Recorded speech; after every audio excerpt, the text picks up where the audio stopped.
একটা দিন আসবে যেদিন সূর্য আর আলো দিবে না, পৃথিবী কেঁপে উঠবে, মানুষ ছুটে বেড়াবে দিশেহারা হয়ে। সেই দিন কিয়ামত। কিন্তু তার আগেই আসবে কিছু ভয়ঙ্কর আলামত, যেগুলো আমাদের সতর্ক করবে, জাগিয়ে দেবে। আজ আমরা জানব সেই নিদর্শনগুলো আর সেই মহাফিতনা দাজ্জাল, যে ঈমানকেই চ্যালেঞ্জ ছুড়ে দিবে।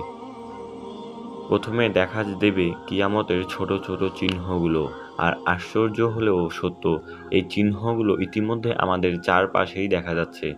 সত্যকে বলা হবে মিথ্যা, মিথ্যাকে সত্য। অবিশ্বাসী ও অযোগ্যরা নেতৃত্ব আসবে। গান বাজনা, অশ্লীলতা, সুদ আর ঘুষ হয়ে যাবে সাধারণ। ইসলাম নিয়ে কটাক্ষ হবে। একের পর এক দিনই আলেম চলে যাবেন, হারিয়ে যাবে জ্ঞান। প্রতিটি ঘটনা যেন চিৎকার করে বলছে, তৈরি হও, সময় আর বেশি নেই। এরপর আসবে সেই ভয়ানক অধ্যায়, কিয়ামতের বড় চিহ্নগুলো। আকাশ থেকে নামবে ঘন ধোঁয়া, সূর্য উঠবে পশ্চিম দিক থেকে, ইয়ামান থেকে জ্বলন্ত আগুন উঠবে, মানুষকে তাড়িয়ে আনবে। ঈসা আলাইহিস সালাম দুনিয়ায় ফিরবেন, মুক্তি পাবে ইয়াজুজ মাজুজ। আর তারপরে আসবে সেই চরম পরীক্ষার নাম দাজ্জাল। দাজ্জাল এক ভয়ঙ্কর প্রতারক। রাসূল সাল্লাল্লাহু আলাইহি সাল্লাম যাকে বলেছেন মানব ইতিহাসের সবচেয়ে ভয়ঙ্কর ফিতনা। তার এক চোখ অন্ধ, কপালে লেখা থাকবে কাফির। সে নিজেকে বলবে প্রভু, মরুভূমিকে সবুজ করবে, মৃতকে জীবিত দেখাবে, আকাশ থেকে বৃষ্টি নামাবে।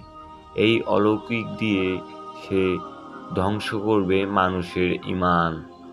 যে বিশ্বাস করবে সে ধ্বংস হবে, আর যে আল্লাহর আশ্রয় নেবে সে পাবে মুক্তি। এই ফিতনা থেকে বাঁচার জন্য আমাদের প্রিয় নবী সাল্লাল্লাহু আলাইহি সাল্লাম কিছু শক্তিশালী উপায় ও দোয়া সম্পর্কে বলে গিয়েছেন। প্রতিদিন সূরা কাহাফের প্রথম 10 আয়াত পড়া, নামাজে দাজ্জালের ফিতনা থেকে আশ্রয় চাওয়া, ঈমানকে দৃঢ় রাখা, দ্বীনি পরিবেশে থাকা, একাকিত্ব এড়িয়ে চলা, সৎসঙ্গ রাখা। সতর্ক থাকলে বাঁচা সম্ভব।